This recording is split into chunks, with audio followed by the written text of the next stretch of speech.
Jamie Burrows, my home club is Shirley Park, and I'm here today because Golf Monthly offered me the chance to be fitted for the new Titleist 913 driver. I had no previous fitting experience at all. The driver I was using was 7 or 8 years old, was bought off the shelf in a discount sports store. My driving's always been the worst part of my game, and I was really conscious of sort of paying for a fitting with a really expensive driver, and then going to be fit for a driver and slicing every ball.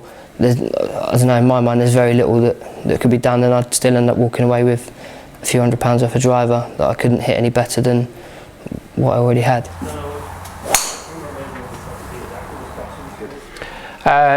Jamie's main issue is a big slice. We were trying to nullify the slice really. He said he loses a lot of shots on the golf course to the right.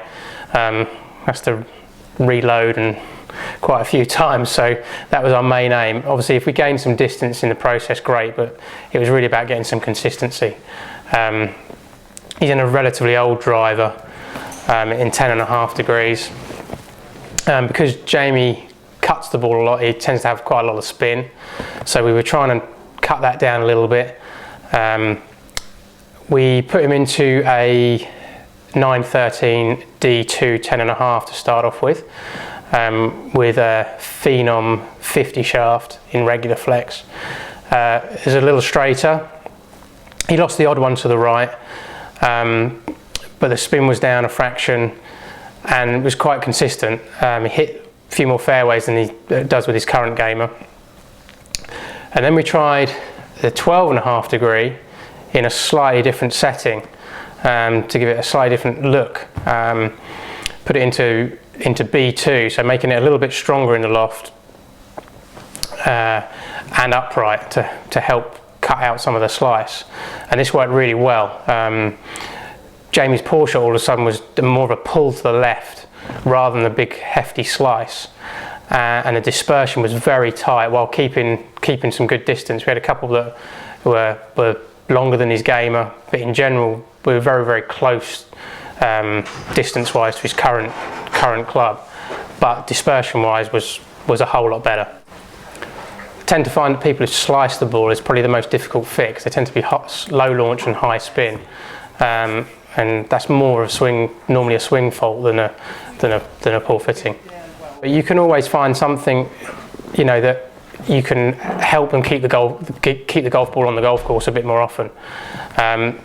Distance-wise is probably not the main aim there. It's a case of finding them a driver that they can keep the ball on the golf course and have more chance of hitting iron shots rather than chipping it out of the trees. I hit my own driver, and I hit it exactly how I hit it on the course. There was a couple of okay ones. My good shots sort of a soft fade, but my bad shots are a fairly big old slice. And there was a mixture of those. Phil then went through sort of several different shafts and heads and trying to just, for me it wasn't about gaining loads of distance, it was just getting something that would straighten it up and keep the ball in play, and sort of as close to the middle of the fairway as possible, and that's what we've achieved at the end of it. I think we tried 5 different shaft options, and we found a shaft that we really liked, and then there was 2 different head options. I've ended up with a 12 degree driver, which I never thought I'd have.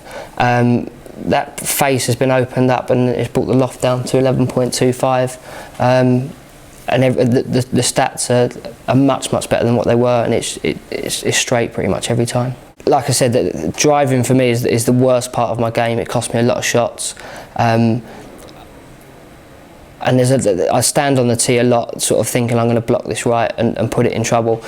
And after today, I've just, with the new driver I've just been fitted for, every single shot is down the middle. The bad one was actually just slightly left rather than a big sort of slice right. I think it'll change my game completely. So yeah, I'd recommend it to anyone.